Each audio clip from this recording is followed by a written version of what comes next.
Hi, welcome to Audiobook Academy. This is a self-paced audiobook. There's no need to keep an eye on things. Just pay attention.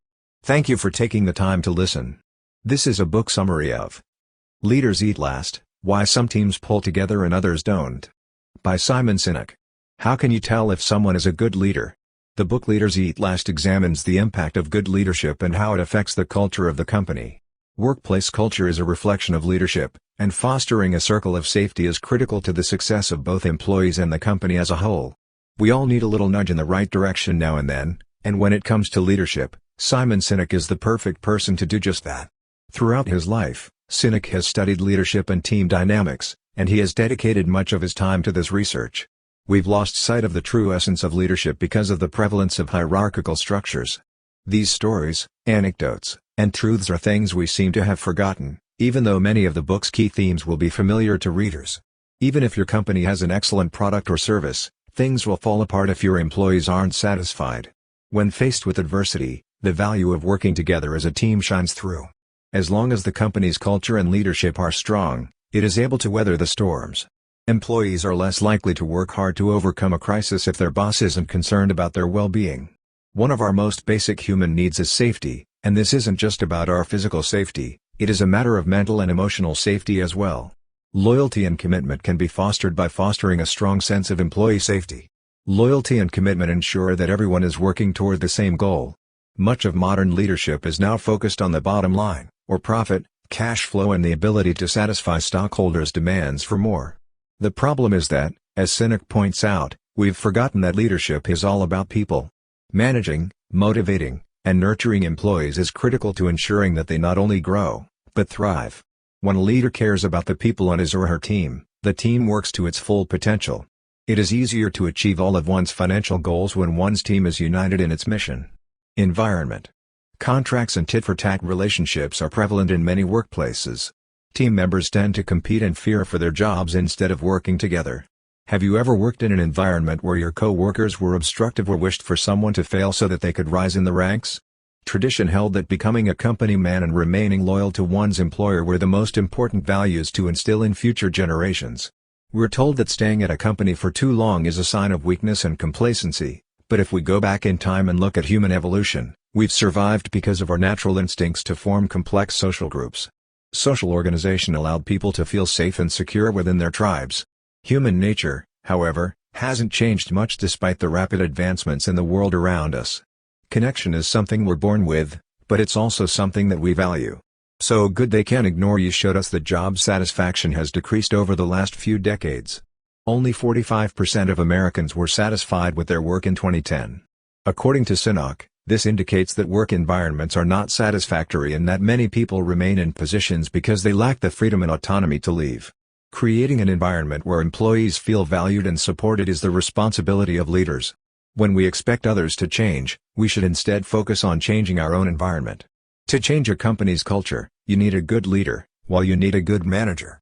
Having a toxic work environment is a death sentence for productivity because people instead focus on internal factors like group politics and factionalization. Individuals are also more adversely affected by a toxic work environment. When we talk about a work-life balance, we don't just mean for individuals, but for their social groups and families as well. Stress increases the risk of heart attacks and cancer. A parent's bad mood or stress affects children more than how many hours they work, according to research. We may think that spending more time with our families is necessary, but it's better to focus on our mood when we're in the presence of those we love most. Furthermore, we must take a closer look at the 4 major chemicals that make up our bodies in order to understand why quality time is sometimes better than quantity time. Endorphins help us deal with pain, and dopamine helps us focus on our tasks, so 2 of these chemicals are selfish, and the other 2 are selfless. Selfish chemicals are those that allow us to get things done by focusing solely on ourselves. Selfless chemicals such as oxytocin and serotonin focus on the importance of connecting with others. Our bodies release endorphins and dopamine when we achieve our goals. This is the feeling that motivates us to work harder and achieve even greater personal success. Our bodies produce endorphins when we engage in physical activity.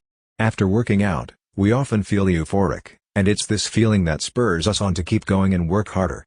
This runner's high that we experience after working out is actually our body's attempt to mask the discomfort of working out and exerting ourselves. Endorphins are wonderful because they allow us to engage in physical activity and reward us for it. Dopamine is frequently linked to risky behaviors, such as drug use. Dopamine hits from substances like alcohol and cocaine are highly addictive because they provide us with a sense of immediate satisfaction. Dopamine is responsible for our feelings of pleasure, which makes it difficult to break bad habits or refrain from engaging in addictive behavior. It is possible, however, to improve our personal effectiveness by harnessing the positive effects of dopamine. It is possible to enjoy the positive side effects of these chemicals, as we saw in the Checklist Manifesto, by checking things off a list, achieving goals and improving ourselves mentally and physically. Dopamine is released when we cross things off a to-do list, which is good news for productivity. As a leader, how does this apply to you? Dopamine is a powerful neurotransmitter, and it must be put to good use. The ego governs many leaders, who rule by instilling fear in their subjects.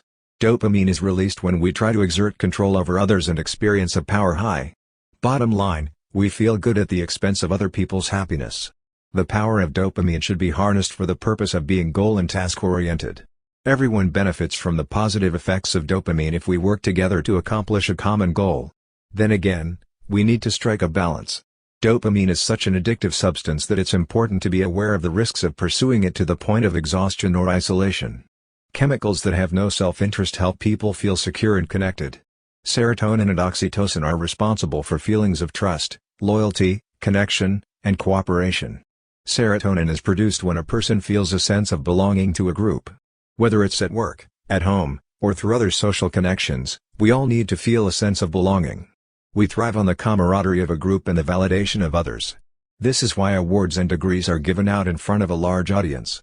How would you feel if you worked hard to achieve a goal, only to receive your certificate or award in the mail? Surely, it would feel like a letdown at this point. Our accomplishments have an impact on those around us, too. A rush of serotonin occurs in those who participate in the celebration of our achievements because they are proud and feel a sense of belonging. The love hormone is oxytocin. When we're in love or have romantic feelings for someone, we're most aware of it.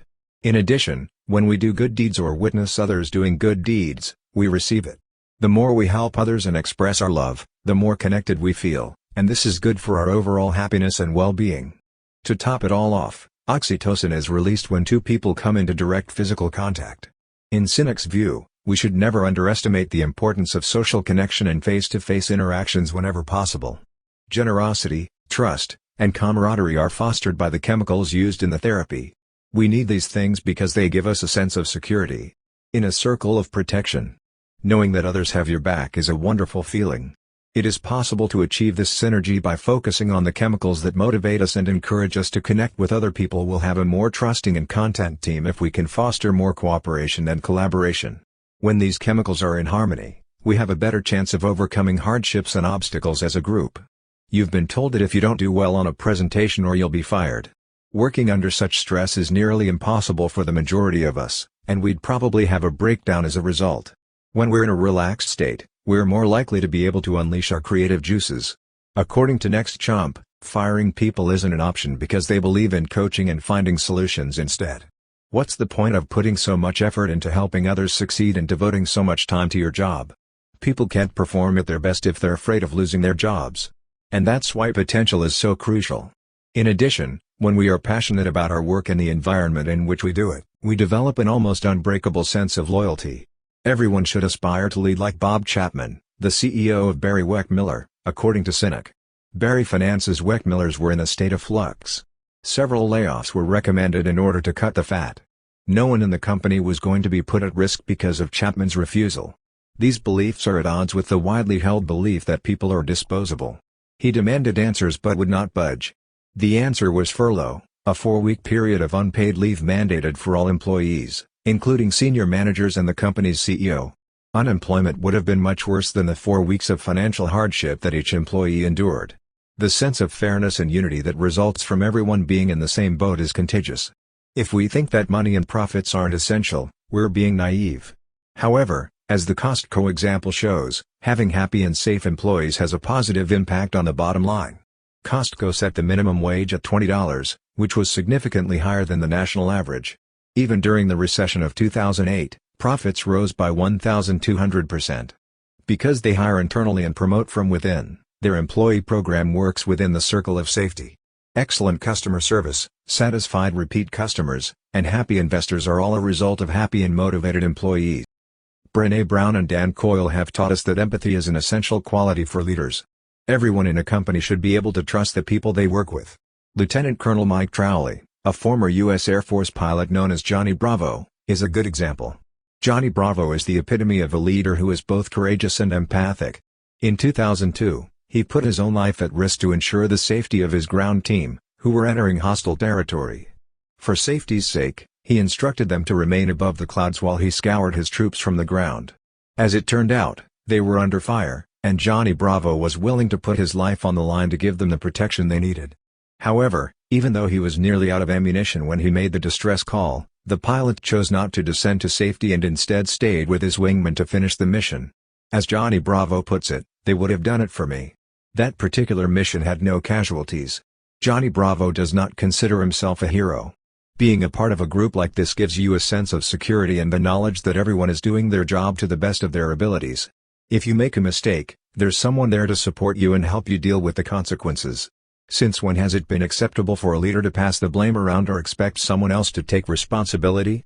When leaders rely on their position and authority, they are showing a lack of interest in their employees as individuals, not just cogs in a machine. If you're a leader, you have morals and values that guide your actions, not just your position in the organization. In other words, leaders are the ones who get to eat last. In order to satisfy themselves, they wait until everyone else is satisfied. As a result of this behavior, people develop the kind of loyalty that makes them feel safe, secure, and appreciated. As a final point, what are the best practices for building a team that has a strong sense of purpose? Despite popular belief, the key to success is not to get bogged down in numbers and metrics. Empathy and a sense of security are the foundations of commitment and passion. It takes a lot more effort, time, and resources to be a leader in this way. When we put the needs of others first, it's not an easy thing to do. A significant amount of sacrifice is required in order to devote so much time and energy to this endeavor. It's worth the effort, however, because a team that cares for each other is priceless. It's important to remember that long-term thinking is essential for any leader. Leadership is not a matter of putting band-aids on problems as they arise. Due to the egotistical nature of many short-term solutions, they rarely succeed. Real-world examples of how empathic leadership works and how egocentric, short-term leadership fails are what make leaders eat last a success. Even if you've read a lot about leadership before, the way Simon Sinek weaves together theories and real-world examples is particularly moving and instructive. As a starting point, we all need to be reminded that leadership is more than just a job. You're not allowed to take a day off. Everyone can be a leader in their own job, and not just those at the top of the organization. Motivating and encouraging others is an important part of leadership, as is demonstrating concern and empathy for others. How come so many companies aren't adopting this philosophy? That's possible, given how much time and effort it requires. Sinek shows that this is not a passing trend, but rather an established philosophy with demonstrable and quantifiable results. Leadership is about empathy, as Oprah Winfrey puts it. A person's worth is measured by how well he or she can relate and connect with others, so if you want to be the type of person people admire and respect, help others before helping yourself. Thank you for listening in Audiobook Academy. Please don't forget to subscribe for more content like this. See you in next audiobook.